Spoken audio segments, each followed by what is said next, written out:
I want to tell you something that took me 60 years to say out loud. I stopped going to church in 1987, and God has never been closer to me than He has been since. Now, before you close this video, before you type something in the comments about how I'm going to hell, I want you to sit down and I want you to listen. Because I'm 82 years old, I taught school for 41 years. I have buried a husband, a son, and a faith that looked one way before it had to grow up and look another way entirely. I have earned the right to speak on this, and I am not here to talk you out of your church. I want you to understand that plainly. If your church is feeding you, and I mean really feeding you, not just handing you a cracker and calling it a meal, then you stay. You stay and you be grateful. But if you are sitting in that pew every Sunday feeling hollow, feeling judged, feeling like you are performing for people instead of communing with God, then this is for you. Pull up a chair. I've been waiting on you. Let me tell you about the church I grew up in. Mount Calvary Baptist, Milledgeville, Georgia. Red clay road leading up to it. White paint that needed touching up every spring. That church was my whole world from the time I was 4 years old. I was baptized there. I was confirmed there. I sang in the choir. Second alto, don't let anyone tell you that's not the backbone of a choir, because it is. I watched my mother cry there when my daddy died. I got married there to Franklin Carpenter in June of 1963, and Lord, I thought I would never love anything the way I loved that little church. It was like, you know how some people have a quilt that their grandmother made, and it's not pretty, not by any modern standard. The colors don't match, the stitching is uneven in places, but you cannot throw it away.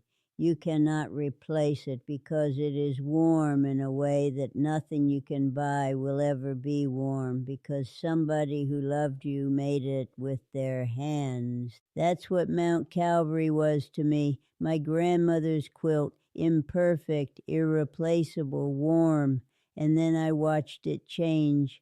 Not all at once. That's not how these things happen. It wasn't one Sunday where I walked in and said, "This is wrong." It was slow, like a quilt coming apart at the seams, one thread at a time, so gradual you keep thinking, maybe I'm imagining it, maybe I'll fix it next week, maybe it just needs a little mending. The first thread came loose when I was about 40. Our pastor at the time, good man, I believed that then and I believe it now. He preached a sermon about a woman in our congregation who had just left her husband. The husband, I knew, had been putting his hands on her for 11 years. 11 years, and she had stayed because the church told her to stay. And when she finally left, she came to church the next Sunday with her children, and he stood at that pulpit and he talked about the sanctity of marriage. He didn't say her name, he didn't have to. I watched her sit in that pew and shrink, and I watched the congregation nod, and something in me, something quiet but sure, said, "Eula May, God did not build his house for a woman to shrink in." But I stayed, because that's what you do. You stay and you pray and you trust that it will be mended. The second thread came when my son Raymond was 27. Raymond was my middle child, and Raymond was gay. I knew it before he told me. Mothers always know. And when he finally told me, sitting at my kitchen table on a Thursday evening, I held his hand and I said, "Baby, I know, and God made you."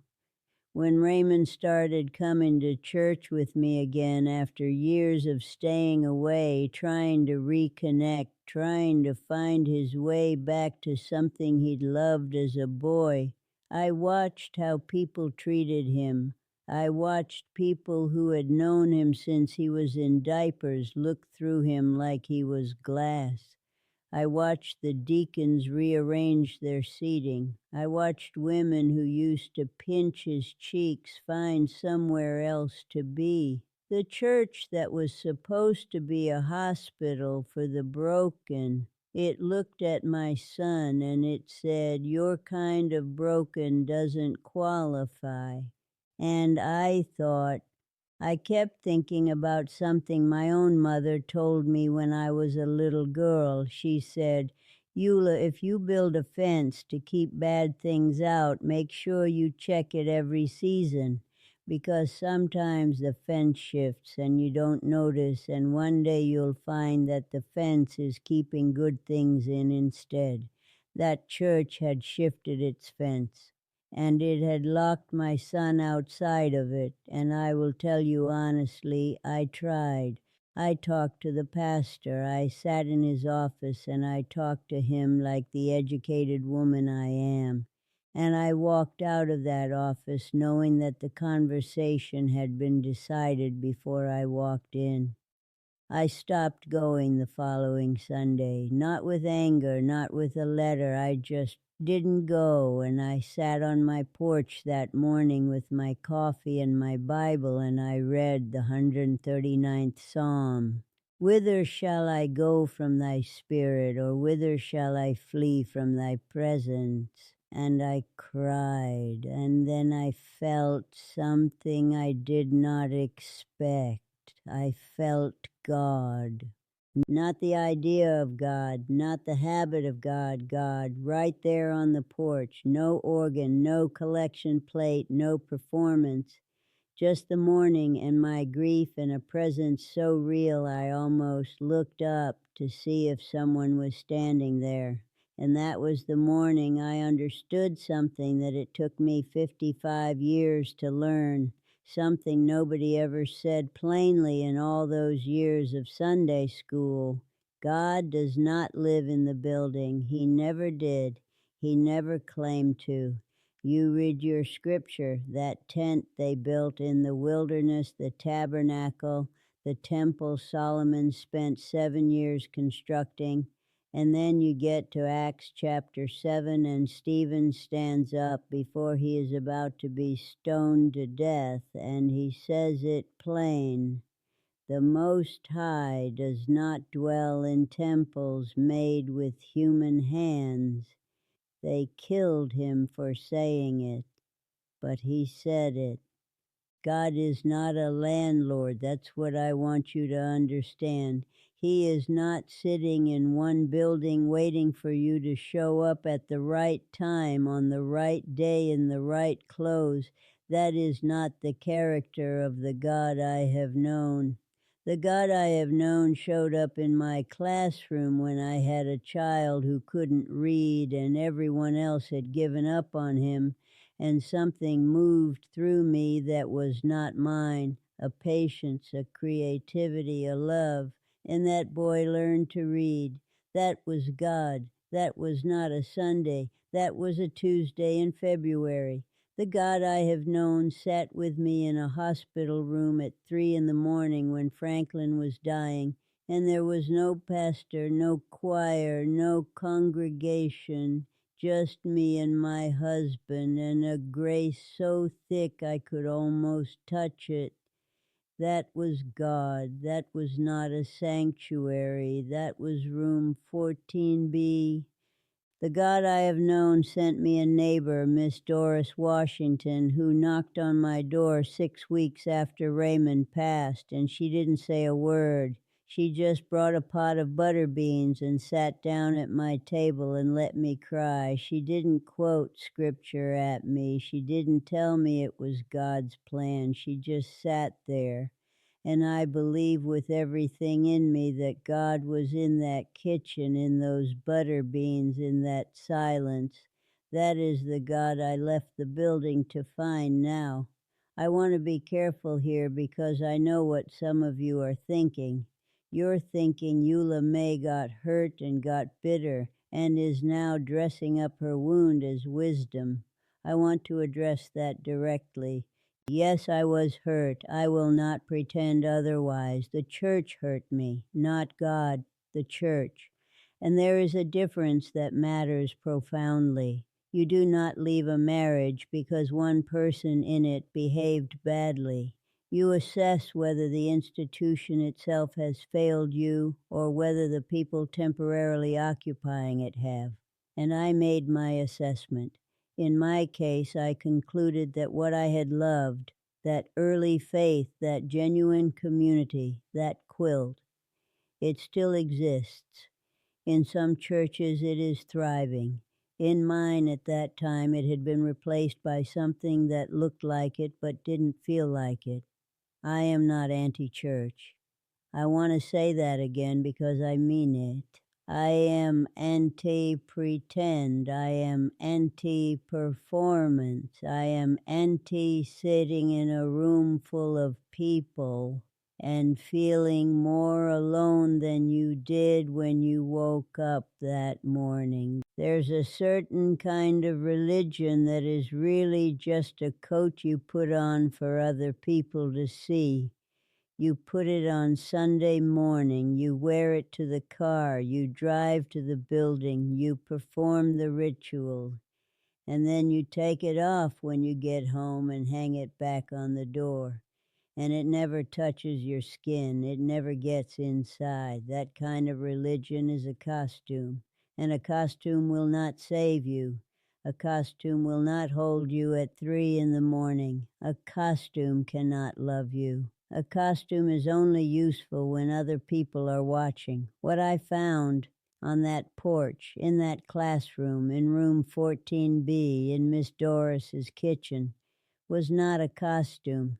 It was a garment worn on the inside. It was the kind of faith that has texture to it, rough in places where it has been through hard things, soft in places where it has been broken in by prayer and time and surrender. It doesn't look impressive. You cannot show it to anybody. But it is warm in a way that no Sunday coat ever was.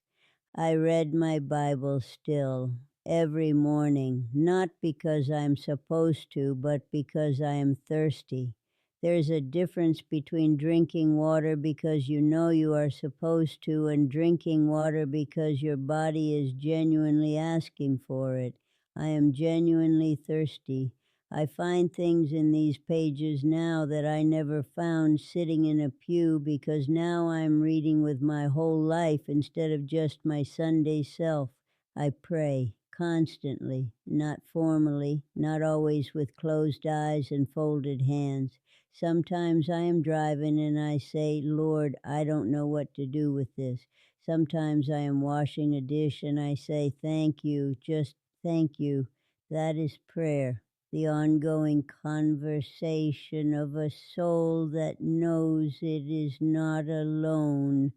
I have a community. It is small and it does not sing on cue, and it meets at kitchen tables and on telephone calls and in the middle of hard weeks rather than on scheduled mornings. But these people know me. They know the unedited version. They are not impressed by me and they are not afraid of me and they tell me the truth. That is church in the way I believe it was originally meant to be. So what am I asking of you? I am not asking you to leave your church. Please hear me on that. If you are in a community that loves you without condition, that tells you the truth even when it's hard, that flings its doors open to the wounded without sorting which wounds are acceptable, you hold on to that.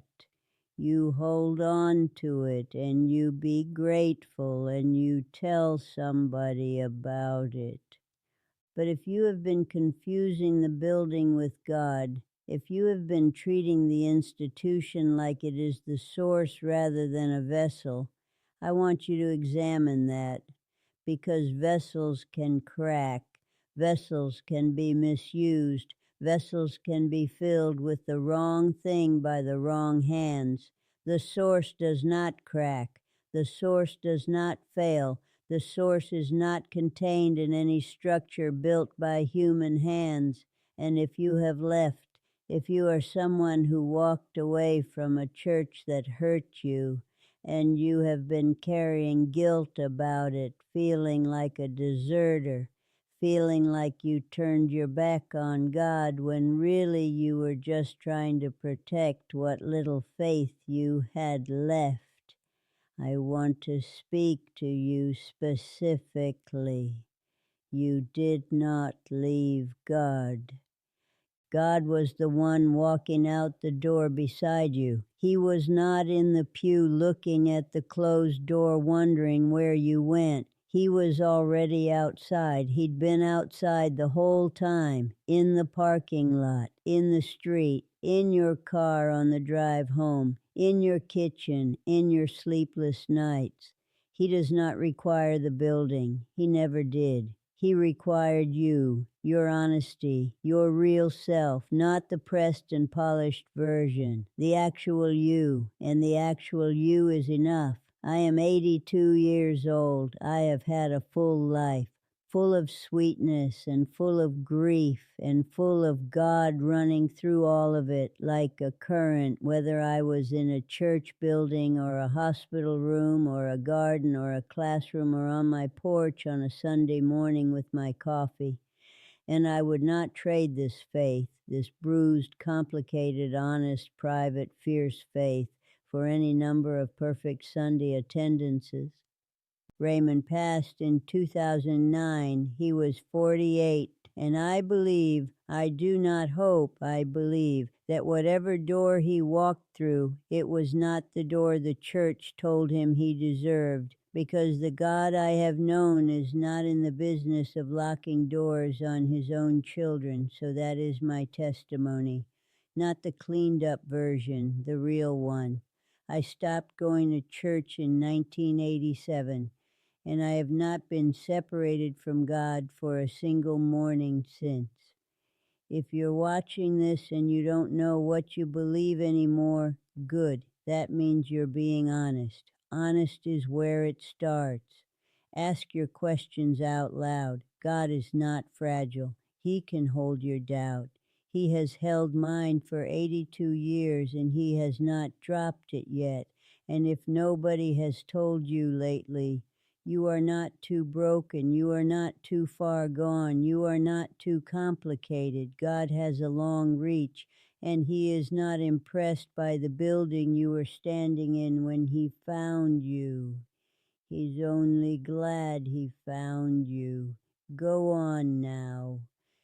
Be well, and if the Lord wills it, I'll see you again.